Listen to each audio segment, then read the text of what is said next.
Buenos días. Vamos a hablar hoy del intestino grueso o colon.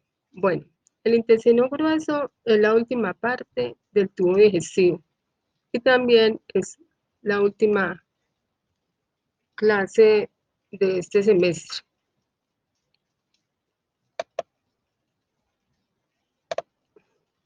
Bueno, el intestino grueso está conformado por varias partes. La primera porción es el ciego, que es la continuación de la válvula ileocecal. En la parte inferior y posterior del ciego hay una evaginación que constituye el apéndice cecal. Del ciego se continúa con el colon ascendente, colon transverso, colon descendente, sigmoide. Se llama colon sigmoide porque tiene forma de S, recto y canal anal. Hay unas partes del colon que son fijas, como el colon ascendente y el colon descendente están fijas a la pared posterior, pero hay partes móviles, como serían el ciego, el apéndice cecal, el colon transverso y el colon sigmoide. El intestino grueso absorbe agua y electrolitos, no absorbe nutrientes, por lo tanto, la mucosa no posee vellosidades intestinales. También secreta abundante moco. Este moco sirve para lubricar, para el transporte del bolo fecal, para facilitarlo y para proteger la mucosa. El intestino grueso tiene todas las capas, las cuales son la mucosa, con un epitelio de superficie cilíndrico con borde en cepillo. Esa mucosa alberga numerosas glándulas tubulares que se denominan las criptas de Lieberkühn. Lo mismo que en el intestino delgado, sino que acá las criptas de Lieberkühn abarcan toda la lámina propia. Bueno, tiene epitelio cilíndrico alto con borde en cepillo y cada cripta está tapizada por numerosas células caliciformes que secretan, como ustedes ya saben, mucina. Hay células madre pluripotenciales y células enteroendocrinas. Esas células enteroendocrinas son muy numerosas a nivel del apéndice cecal. La lámina propia tiene tejido conectivo laxo y aparecen muchos folículos linfoides que se pueden extender hasta la submucosa. Entonces, acá en esta diapositiva vemos la mucosa que tiene epitelio superficial cilíndrico con borde en cepillo, tiene lámina propia, que es la que alberga todas las glándulas tubulares simples, ¿sí? Que se denominan criptas de Lieberkühn. Cada una se denomina cripta de Lieberkühn.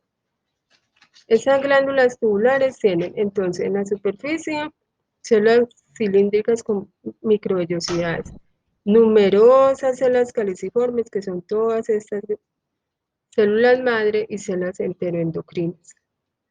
Luego seguiría la muscularis de la mucosa, la submucosa, que alberga nódulos linfoides y puede tener células adiposas. Luego viene la capa muscular, que tiene circular interna bien formada. La característica en el colon es que la longitudinal externa no es completa, solamente que forma 3 bandas. Esas bandas recorren toda la longitud del colon, pero no se encuentran en el apéndice cecal y tampoco en el recto. O sea, empiezan en el colon ascendente y terminan en el colon sigmoide. Se llaman las tenias del colon, tenias, como los parásitos, tenias. Esas tenias recorren, hay una anterior, otra en los bordes laterales del colon. Se pueden ver muy bien en el cadáver. Y cuando estén viendo la anatomía, pues se las van a mostrar. Bueno, otra característica que es nombrada acá en el libro, pero que se encuentra en todos los órganos que poseen músculo liso a nivel del tubo digestivo, es que entre estas dos capas, o sea, entre la circular interna y la longitudinal, hay unas células ramificadas que se llaman las células intersticiales de Cajal. Cajal fue el que las descubrió. Esas células intersticiales de Cajal son células musculares lisas que actúan como marcapaso. ¿Qué es un marcapaso? Así como en el corazón, acá en todo el tubo digestivo que tiene músculo liso, están estas células. Generan y transmiten impulsos rítmicos hacia la musculatura lisa para generar contracción. Se consideran que son como un eslabón entre el sistema nervioso autónomo y las células del músculo liso, ¿sí? Para generar peristaltismo. En el intestino grueso, el peristaltismo se produce en forma de contracción en masa, o sea, son contracciones por efecto de masa para impulsar el bolo fecal. Esas son las intersticiales de Cajal, estarían acá, ¿sí? Como al lado del plejo mientérico. No se observan con la hematocilina eosina, solamente con inmunohistoquímica, y tienen gran importancia porque de ahí se derivan tumores, especialmente en el estómago. O sea, las células de Cajal se encuentran en esófago, estómago, intestino delgado e intestino grueso. Bueno, luego viene la serosa. La serosa tiene una característica a nivel del colon, es que forma como unas bolsitas o evaginaciones hacia afuera, las cuales se llenan de tejido adiposo, y es lo que se llaman los apéndices epiploicos. Estos apéndices epiploicos son más numerosos a nivel del colon sigmoide, son más escasos en el lado derecho del colon y son más numerosos en el colon sigmoide. Luego viene el recto, que no tiene serosa, sino adventicia. Bueno, entonces ahorita voy a hablar del recto y del canal anal. Nos vamos a situar como si fuera por dentro, a nivel de la mucosa, como si estuviéramos viendo por un colonoscopio, ¿sí? Entonces, el recto tiene unos pliegues de la mucosa que son longitudinales, o sea, son alargados, 3 pliegues. Esos pliegues contienen una rama terminal de la arteria y vena rectal superior que se anastomosan con la arteria y la vena rectal inferior.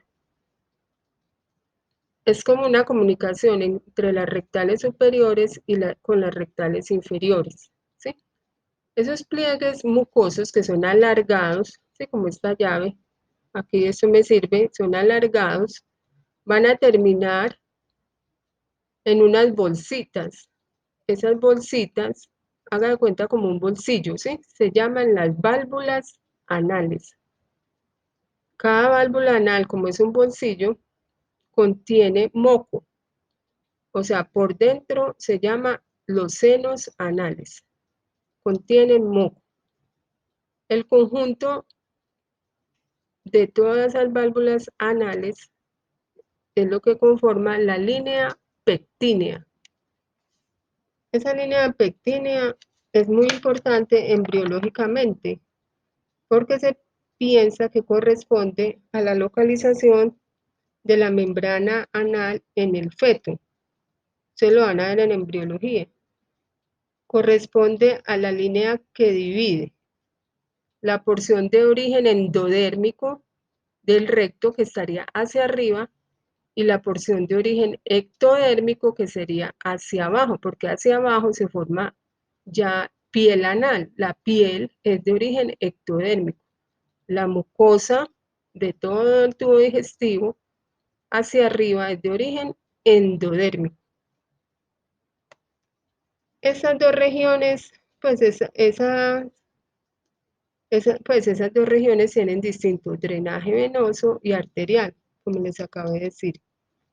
Por debajo de la línea pectínea está el pecten anal, más o menos 1 centímetro de ancho. A nivel de la línea pectínea ya empiezan a desaparecerse